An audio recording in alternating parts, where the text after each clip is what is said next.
your boy Gilobis Kid, the MC, but you can call me Ninja.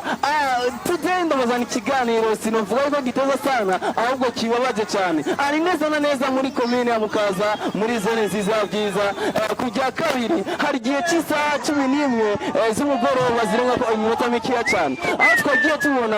umuduga waduka waka umuriro. Ni umuduga wadusewe waka umuriro ariko twashobora kwegera abantu bari muri umuduga kugira ngo batubwire info n'ivano yoba yatumye uwo muduga ushobora gusha ariko wowe nibaronse ivyo batubwira kuko bose bari baguye mu gahundwe ariko Imana ikunda bayo kandi Imana ikunda abana bayo.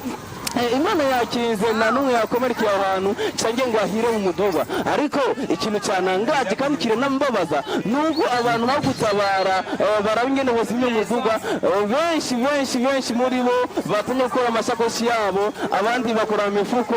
barondera abatelefone kugira ngo bafate amavideo ayo ngeso rero mwamenyeshe yuko yamaze ko mubaranga ku isi cyane nga muri Afrika aho ubona ko umuntu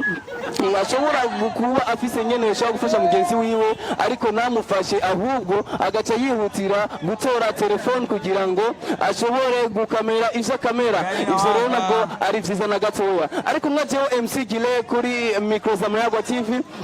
nagerageje kuraba ingene ivyo bintu bishobora kugira ngo bishobore kugabanuka aho naciye nange cyumviro kugira ngo umuduga bawigeze inyuma hama basuge ko imisenyi myinshi cyane kandi babikoze Imana irakinga umuduga niwabaye ugisha cyane gose. Okay, yari MC kuri micro za Mayagwa TV hama ndagusaba yuko ugira s'abonner kuri channel yacu ya YouTube ukagira na comment na share nyinshi kugira ngo ukomeze wibora umuntu wa mbere wirongera ibiganiro vyiza cyane bica ku Mayagwa TV.